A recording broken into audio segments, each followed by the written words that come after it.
Hello दोस्तों, आप सभी का स्वागत है एसएससी कोचिंग पर और मैं आशीष कुमार। तो दोस्तों, यह जो प्रश्न हम आज जीके का लेकर आए हैं, यह सभी एग्जाम में आए हुए प्रश्न हैं जो कि यह प्रश्न आते हैं। तो चलिए स्टार्ट करते हैं। आज का पहला प्रश्न है, लाल ग्रह किसे कहते हैं, कहा जाता है।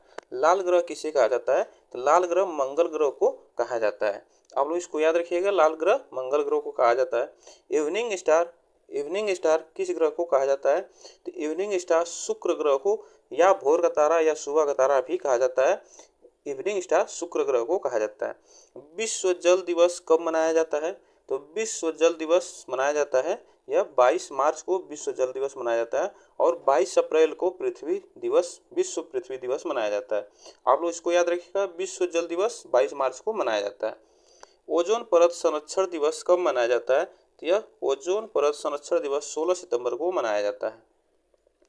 करो या मरो का संबंध किस आंदोलन से है? करो या मरो का संबंध किस आंदोलन से है? तो भारत छोड़ो आंदोलन से है। करो या मरो का संबंध भारत छोड़ो आंदोलन से है। दूध का पीएच मान होता है। दूध का पीएच मान होता है, तो दूध का कितना पीएच मान होता है?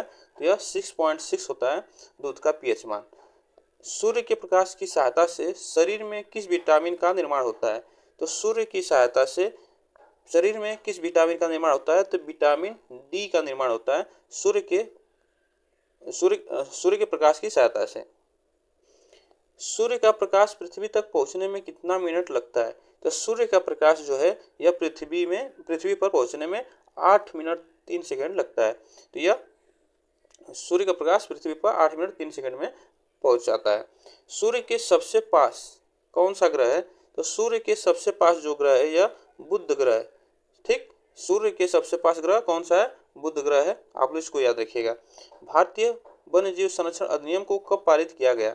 तो भारतीय वन्य जीव संरक्षण अधिनियम को 1972 में पारित किया गया। पहली बार पर्यावरण दिवस कब मनाया गया? तो पहली बार पर्यावरण दिवस मनाया गया 5 जून 1973 को मनाया गया। पहली बार पर्यावरण दिवस 5 जून 1973 को मनाया गया। जैव विविधता संरक्षण अधिनियम को पारित किया गया। जैव विविधता संरक्षण अधिनियम को पारित किया गया, तो यह पारित किया गया 2002 में। तो जैव विविधता संरक्षण अधिनियम को 2002 में पारित किया गया। राष्ट्रीय वन्य जीव संस्थान स्थित है। तो राष्ट्रीय वन्य जीव संस्थान कहाँ पे स्थित है? तो यह कहाँ पे है? देहरादून में राष्ट्रीय वन्य जीव संस्थान स्थित है। भारत में सर्वाधिक मात्रा में मैंग्रोव वनस्पति पाई जाती है। तो भारत में सर्वाधिक मात्रा में मैंग्रोव वनस्पति पाई जाती है, यह सुंदरवन में पाई जाती है। सुंदरवन में पाई जाती है। दुनिया का पहला कार्बन नेगेटिव देश के रूप में जाना जाता है। तो दुनिया का पहला जो कार्बन नेगेटिव देश के रूप में जाना जाता है, यह भूटान को जाना जाता है। मानव शरीर में लैंगर-हैंस की द्वीपिकाएं कहाँ पाई जाते हैं? मानव शरीर में लैंगर-हैंस की द्वीपिकाएं कहाँ पाई जाती हैं? तो यह अग्नाशय में पाई जाती हैं। यह अग्नाशय में पाई जाती हैं। एक ध्रुव को दूसरे ध्रुव से मिलाने वाली काल्पनिक अर्धवृत्त क्या कहलाता है? तो एक ध्रुव को दूसरे ध्रुव से मिलाने वाली काल्पनिक अर्धवृत्त क्या कहलाता है? तो उसे हम देशांतर रेखा कहते हैं। उसे देशांतर रेखा कहते हैं। राष्ट्रपति के उम्मीदवार की कितनी आयु होनी चाहिए? राष्ट्रपति की उम्मीदवार की कितनी आयु होनी चाहिए? तो यह आयु 35 वर्ष होनी चाहिए। राष्ट्रपति जब 35 वर्ष का होगा तब वह चुनाव लड़ सकता है। राष्ट्रपति का चुनाव लड़ने के लिए कोई भी व्यक्ति लड़ सकता है। गौतम बुद्ध को एक देवता का स्थान किस राजा के शासनकाल में प्राप्त हुआ? गौतम बुद्ध को एक देवता का स्थान किस राजा के शासनकाल में प्राप्त हुआ? तो राजा जो थे कनिष्क, इनके शासनकाल में गौतम बुद्ध को देवता का स्थान मिला। काकतीय वंश का संस्थापक कौन था? तो काकतीय वंश का संस्थापक बीटा प्रथम था।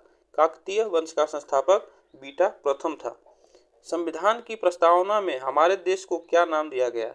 संविधान की प्रस्तावना में हमारे देश को क्या नाम दिया गया है? तो भारत और इंडिया नाम दिया गया है। भारत और इंडिया संविधान की प्रस्तावना में कहा गया है। नोबेल पुरस्कार कितने क्षेत्र में दिया जाता है? तो नोबेल पुरस्कार कितने क्षेत्र में दिया जाता है? यह 8 क्षेत्र में दिया जाता है। नोबेल पुरस्कार 8 क्षेत्र में दिया जाता है। 1857 की क्रांति के समय ब्रिटेन का प्रधानमंत्री कौन था? 1857 की क्रांति के समय ब्रिटेन का प्रधानमंत्री कौन था? तो यह था पाल्मस्टर्म, जो प्रधानमंत्री 1857 की क्रांति के समय ब्रिटेन का प्रधानमंत्री था पाल्मस्टर्न। भारत और पाकिस्तान की सीमा रेखा को क्या कहते हैं? भारत और पाकिस्तान की सीमा रेखा को क्या कहते हैं? रेड क्लिफ रेखा कहते हैं, जो कि भारत और पाकिस्तान की सीमा रेखा को जोड़ता है, भारत और पाकिस्तान को जोड़ता है। पृथ्वी अपने कक्ष पर किस दिशा में घूमती है? पृथ्वी जो है अपनी कक्ष पर किस दिशा में घूमती है? तो यह पश्चिम से पूर्व की ओर घूमती है, पश्चिम से पूर्व की ओर घूमती है। तो पृथ्वी पर सूर्योदय पूर्व दिशा में होता है। ठीक। भारतीय वाद्य यंत्र में सबसे पुराना वाद्य यंत्र कौन सा है? तो भारतीय वाद्य यंत्र में सबसे पुराना वाद्य यंत्र बीड़ा है। यह सबसे पुराना वाद्य यंत्र है। किस धर्म सुधारक की मृत्यु भारत से बाहर हुई थी? तो किस धर्म सुधारक की मृत्यु भारत से बाहर हुई थी? यह राजा राम मोहन राय की मृत्यु जो हुई थी, यह भारत से बाहर हुई थी, लंदन में हुई थी। किस संशोधन में वोट की सीमा 21 वर्ष से घटाकर 18 वर्ष कर दी गई? किस संशोधन में वोट की सीमा 21 वर्ष से घटाकर 18 वर्ष कर दी गई? तो यह 61वें संशोधन जो हुआ था 1989 में, उसमें 18 वर्ष से घटाकर 21 वर्ष से घटाकर 18 वर्ष कर दी गई। ठीक। चलिए आगे चलते हैं। एलिसा टेस्ट किसकी जांच के लिए किया जाता है? एलिसा टेस्ट जो है यह किसकी जांच के लिए किया जाता है? यह HIV के लिए किया जाता है। एलिसा टेस्ट की जांच HIV के लिए किया जाता है। भारतीय संविधान कब पारित किया गया? यहाँ पे देखिए, भारतीय संविधान पारित की बात कर रहा है, तो भारतीय संविधान 26 नवंबर 1949 को पारित हुआ था। और लागू कब हुआ था? तो ये लागू हुआ था 26 जनवरी 1950 को लागू हुआ था। आप लोग इसमें कंफ्यूज मत होइएगा। यह 26 नवंबर 1949 को पारित हुआ था और लागू हुआ था 26 जनवरी 1950 को यह लागू हुआ था। ठीक। भारतीय संविधान सभा के अस्थायी अध्यक्ष कौन थे? डॉक्टर राजेंद्र प्रसाद। भारतीय संविधान सभा के अस्थायी अध्यक्ष थे डॉक्टर राजेंद्र प्रसाद। भूटान के साथ सबसे ज्यादा सीमा लगती है? तो भूटान के साथ सबसे ज्यादा सीमा किसकी लगती है? तो यह भूटान के साथ असम की सीमा सबसे ज्यादा लगती है। भारत का क्षेत्रफल पाकिस्तान से लगभग कितना बड़ा है? जो भारत का क्षेत्रफल है वह पाकिस्तान से लगभग कितना बड़ा है? तो यह 4 गुना बड़ा है। भारत का क्षेत्रफल 4 गुना बड़ा है पाकिस्तान से। कुल्लू घाटी किसके बीच स्थित है? कुल्लू घाटी जो है किसके बीच स्थित है? तो यह धौलाधर और पीर पंजाल के बीच स्थित है। धौलाधर और पीर पंजाल के बीच स्थित है। आंध्र प्रदेश और तमिलनाडु के तटीय भूभाग को कहते हैं? आंध्र प्रदेश और तमिलनाडु के तटीय भूभाग को कहते हैं, तो क्या कहते हैं? कोरोमंडल कहते हैं। क्या कहते हैं? कोरोमंडल कहते हैं आंध्र प्रदेश और तमिलनाडु के तटीय भूभाग को। भारत के किस राज्य का क्षेत्रफल सबसे अधिक है? तो भारत का किस राज्य का क्षेत्रफल सबसे अधिक है? तो राजस्थान का है, सबसे अधिक क्षेत्रफल है। सह्याद्री पर्वत श्रृंखला का अन्य नाम क्या है? सह्याद्री पर्वत श्रृंखला का अन्य नाम क्या है? तो सह्याद्री पर्वत श्रृंखला का अन्य नाम है पश्चिमी घाट। पश्चिमी घाट को ही सह्याद्री पर्वत श्रृंखला कहते हैं। हिमाचल प्रदेश के किस जिले की सीमा चीन के साथ बनाती है? तो हिमाचल प्रदेश के किस जिले की सीमा चीन के साथ सीमा बनाती है? चीन के साथ सीमा बनाती है यह किन्नौर जो है एक जिला है हिमाचल प्रदेश का, वह चीन के साथ सीमा बनाता है। दो नदियों के बीच उपजाऊ भूमि को क्या कहते हैं?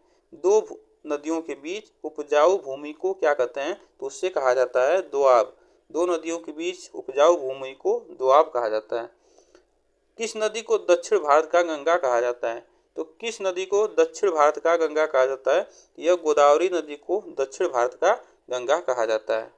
कौन सी नदी नदमुख बनाती है? नदमुख जो बनाती है यह एक्सच्यूरी जो है,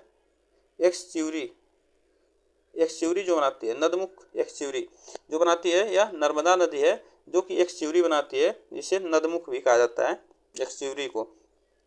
भारत का प्रथम राष्ट्रीय उद्यान कौन सा है? भारत का प्रथम राष्ट्रीय उद्यान कौन सा है? तो भारत का प्रथम राष्ट्रीय उद्यान जिम कॉर्बेट नेशनल पार्क है।